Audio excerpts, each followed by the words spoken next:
مذہب جب دنیا میں آیا نا تو سائنس نے اس بات کا اعتراف کیا ہے کہ اسلام کے دنیا کے آنے کے بعد لوگوں میں شعور پیدا ہوا ہے، ورنہ اس سے پہلے توہم پرستی کا شکار تھے. اسلام کے آنے کے بعد سائنسی ترقی شروع ہوئی ہے.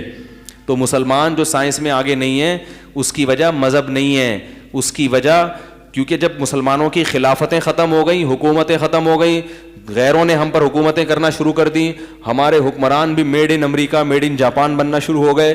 تو اس طرح کی جب چیزیں آئیں گی تو اب آپ کے گرد ایک دائرہ محدود ہو گیا ہے، اب آپ اس سرکل سے آگے نکل. دیکھو ہمارے ساتھ کیسی سازشیں ہوئی ہیں.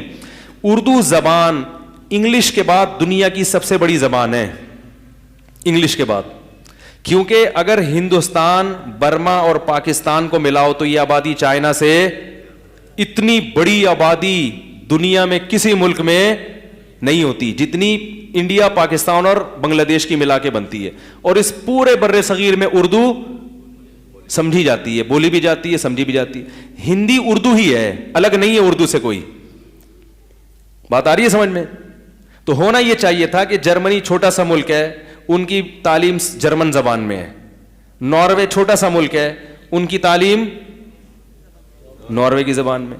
تو ہونا یہ چاہیے تھا کہ اتنی بڑی زبان ایجوکیشن کس میں ہو، لیکن اردو کا شمار بین الاقوامی زبانوں میں ہوتا ہی نہیں ہے. کیوں؟ سازش دیکھو، سازش کیا ہوئی ہے. اردو کو دو حصوں میں ڈیوائیڈ کر دیا، رسم الخط چینج کیا. ہندو جب لکھے گا تو سنسکرت رسم الخط میں اور اس کو ہندی کہے گا، مسلمان جب لکھے گا تو عربی رسم الخط میں اور اس کو کیا کہے گا، اردو. حالانکہ وہ ایک ہی زبان تھی، لیکن جب رسم الخط چینج ہوا تو دونوں کے فاصلے بڑھنا، بولو بھائی، شروع ہو گئے. اب اس میں سنسکرت کے الفاظ آہستہ آہستہ آ رہے ہیں اور اس میں عربی کی، کیونکہ رسم الخط عربی ہے تو اس میں عربی فارسی آنا شروع ہو گئی. تو آہستہ آہستہ ایک زبان کو دو حصوں میں کتنی تمیز کے ساتھ کیا کیا ہے، توڑ تڑ. ایسی سازشیں ہم، کیونکہ حکومت ان کی ہوئی نا ہم پر، ایک زمانے میں مسلمانوں نے حکومت کی، اس طرح کی سازشیں نہیں کی مسلمانوں نے. وہ دیسی طریقے سے کرتے رہے حکومتیں، بھائی تم بھی تمیز سے رہو، ہم بھی تمیز سے رہتے ہیں، چھوڑو. لیکن گورے بڑے ہوشیار ہیں، وہ جب کہیں جاتے ہیں تو ایسا نہیں کہ وہ واپس. دیکھو انڈیا پاکستان ان دونوں کا مشترکہ دشمن برطانیہ تھا یا نہیں تھا؟ تو ہندو اور مسلمانوں نے دونوں نے مل کے بر صغیر سے انگریز کو کیا کر دیا، نکال دیا. یہ بڑی جد و جہد ہوئی اور نکال دیا. ہونا یہ چاہیے تھا دونوں آپس میں محبت سے ملتے، بھائی تم بھی ہمارے ساتھ 1000 سال تک، ہم بھی، تم آؤ ہم مل کے مشترکہ حکومت بناتے ہیں اور انگریز کو یہاں سے کیا کرتے ہیں، نکالتے ہیں. مگر عجیب بات ہے، دونوں ایک دوسرے کے خلاف توپیں، اور جب گورا ادھر جائے یا ادھر جائے دونوں اس کے ہاتھ پاؤں چوم رہے ہوتے ہیں. یہ کیا ہو گیا بھائی؟ جی اس کو کیا کہتے ہیں، سازش. کیوں؟ انگریز گیا کشمیر ان کو بھی دے گیا اور ہم کو متنازع بنا کے چلا گیا. یہ اس پہ لڑو، اس پہ کیا کرو، لڑو. اب پاکستان بھی سمجھتا ہے انڈیا میرا دشمن، اور انڈیا سمجھتا ہے اور کشمیر کو ایسا متنازع بنا دیا کہ اب دکانوں پہ لکھا ہے کہ بھائی جس کو ادھار چاہیے تو کشمیر جس دن آزاد ہوگا ہم آپ کو ادھار پہ چیزیں دینا شروع کر دیں گے.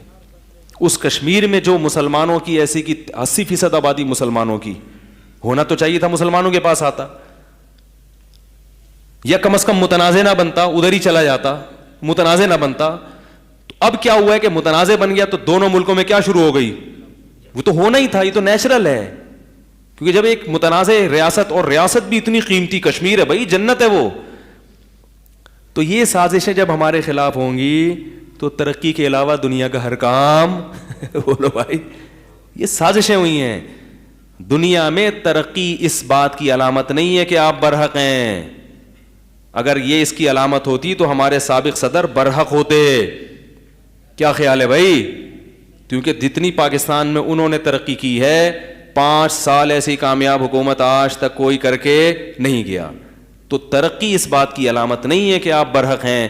بسا اوقات انسان دیانتدار ہونے کے باوجود، محنتی ہونے کے باوجود ترقی نہیں کر پاتا. پھر میڈیا ان کے ہاتھ میں ہے، وہ کچھ بھی میڈیا پہ بنا کے ہماری جو تاریخ کا ایک، ترکوں کا دیکھو نا آپ، ترک سے جب خلافت ختم ہوئی ہے تو ڈراموں کے ذریعے اتنا گندا امیج بنایا ہمارے خلفاء کا, جو بادشاہوں کا, لیکن ہم جب اوریجنل تاریخ پڑھتے ہیں تو بالکل اس کے اپوزٹ. مگر ہمارے پاس کوئی چینل نہیں ہے.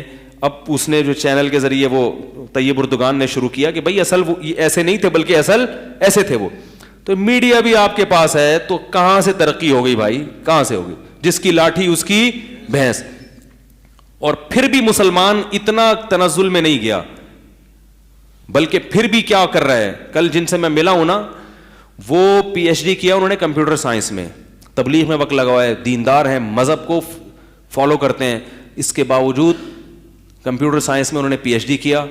انہوں نے کہا کہ میرے باس نے مجھے کہا تھا, میرا یونیورسٹی میں مذاق اڑایا جاتا تھا داڑھی ٹوپی کی وجہ سے, نماز کی وجہ سے, تو میں نے اپنے باس وہی ایتھیسٹ سے شکایت کی نا کہ یہ ہو رہا ہے, تو اس نے مجھے کہا کہ اگر کوئی چیز یعنی کوئی نظام تمہیں پسند نہ ہو نا تو اتنا اوپر جاؤ کہ نظام کو بدل دو.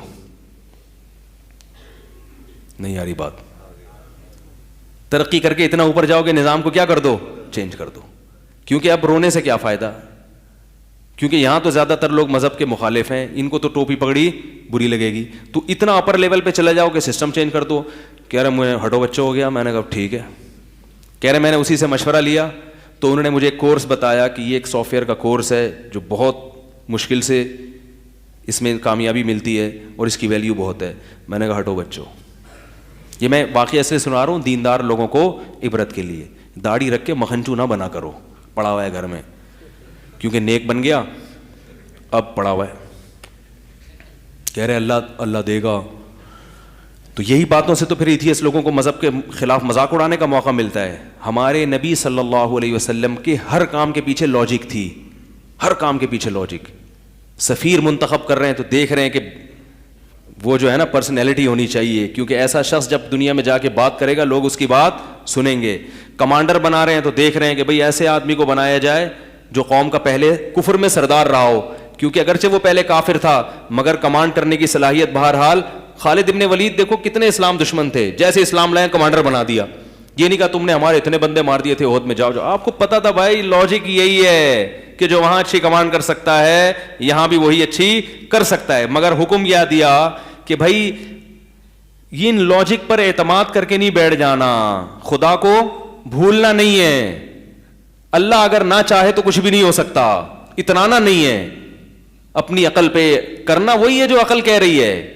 سمجھ میں آ رہی ہے بات؟ معجزے تو بہت کم صادر ہوئے ہیں, چاند کے 2 ٹکڑے, تو اس طرح کے معجزے تو آپ کی تاریخ میں بہت کم ملیں گے. زیادہ تر آپ کی تاریخ میں کیا ملے گا؟ کلونجی میں شفا ہے. کیوں بھائی؟ صحت اچھی رکھو, کھایا کرو, شہد میں شفا ہے. میرا تو پورا ایک اسلام اور صحت کے نام پہ بیان ہوا ہے نا, اس میں نے بتایا کہ اسلام میں صحت کی جو باتیں بتائی گئی ہیں اس لیے تو بتائی گئی ہیں کہ صحت کی بھی برقرار رکھنے کے لیے بھی کوئی لاجک, کوئی ایسا کام کرنا پڑتا ہے جو صحت کے لیے مفید ہو. تو بات جلدی سے سمیٹ کے میں ختم کرتا ہوں. کیا کہہ رہا تھا؟ وہ کئی واقعات گچ مچ ہو رہے ہیں نا, تو میں وہ جرمنی والے ساتھی کا واقعہ سنا رہا تھا. میں نے ان کو کل کہا, میں نے کہا آپ کو بیان آئے ہوئے ہیں بیان میں؟ میں نے کہا بیان میں آئے, میں آپ کو کیمرے کے سامنے لا کے آپ کی زبان سے یہ واقعہ کہلواؤں گا. تو وہ ہاں انہوں نے جو ہے نا وہ پھر محنت کی, وہ بن گئے اور پھر آ کے یونیورسٹی کے سسٹم کو چینج. سب سے پہلے مسجد بنائی یونیورسٹی میں. کیا بنائی؟ مسجد. بولا اب کسی کا باپ روک کے دکھائے, مذاق اڑا کے دکھائے.